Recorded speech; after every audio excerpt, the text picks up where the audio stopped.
Looking your best shouldn't have to break the bank. So today we've picked out some of the best budget beauty buys, all coming in at under $10.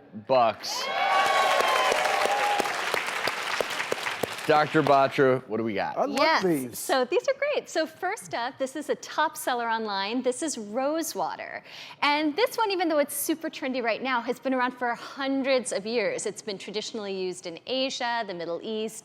The story goes that Cleopatra even used this. She was a fan, huh? Yes, actually. And so the idea is that there's some interesting data that's now coming to light about its anti-inflammatory properties. In fact, in 2012, a really excellent study was done in rats and in humans that found that rose essential oil actually improved the skin barrier and decreased cortisol levels. So it actually might have some science behind it, but I just love it because of the smell. So if you smell this. You know who else uses this? We do. Dr. Ordon. Dr. Ordon, do you I've never use used it? it, but I'm going to start. Yesterday. So you just spray it and leave it on? Yeah, and so aside from the anti-inflammatory, you can sometimes get it like this preparation with glycerin, which is a great humectant. So if you're not acne prone, this might be a good choice too. But spray it throughout the day to keep your makeup fresh, to keep it from creasing. And then just the smell is so relaxing. It gives you that spa-like experience. I mean, it's actually made from roses, right? Mm-hmm. I mean, this is extract. We've talked about making essential. your own on the show. I don't know if you remember that, but you can, if you have a rose garden and as some of those age, they're not quite 100%, you can make yourself some rose water. So next up is an ice roller, and I love this one for under $10 online because it's so simple and so straightforward.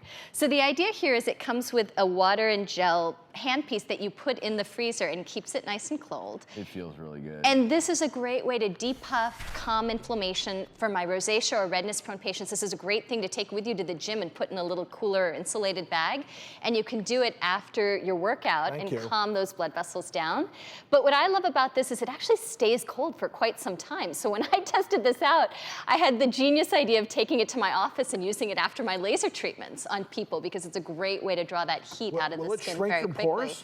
I don't think it'll truly shrink your pores because that's really more dependent on the amount of sebum you have in genetics. But we do know that that's going to settle down inflammation. It's going to depuff you. It's going to decrease redness. So, and a lot of nice benefits for something so inexpensive and reusable. I love the fact that it's a roller so that you're not going to settle on one spot for too long and cause back in my days as the corner cut man for my boxer Vinny Paz, we used to freeze the blocks called end swell. So it was metal that was in the freezer or on ice, and I would use it to squeegee out that puffiness. If he was developing a little mouse, a small hematoma, you would nip it in the bud with the ice, and it worked really well. Okay, moving on. Last up is tea tree oil, which is also having a moment. It's been around for a long time. There are a lot of nods of recognition in the audience. But the reason it's having a moment is because more and more science is backing up how it has great antibacterial, anti-yeast properties. And so it's being used as kind of a natural anti-acne remedy by some stars like Meghan Markle, Khloe Kardashian. Now, my only kind of footnote as a dermatologist about tea tree oil is that if you buy the true essential oil like this, not something that's mixed into a product as an ingredient, it is really strong and it's quite pungent. So you're probably going to want to dilute this before you use this. I think you're going to want to. I think any essential oil should not be directly used in that concentration. I agree. So the rule of thumb is it should be about 1 drop of this to 12 drops of a carrier oil. Aren't you almost better buying a natural product that already has it diluted in with it? Now, I'm asking because I actually have shampoos and some body washes with tea tree oil in it. The problem is I keep reading contradictory things on the tea tree oil.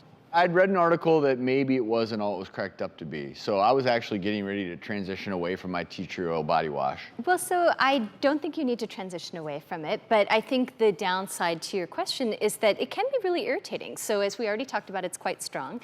It can also, because it's a plant-derived product, can cause allergies in certain people. So if this is something you want to incorporate, I certainly recommend patch testing it, either on your jawline, behind your ear, in a wrist.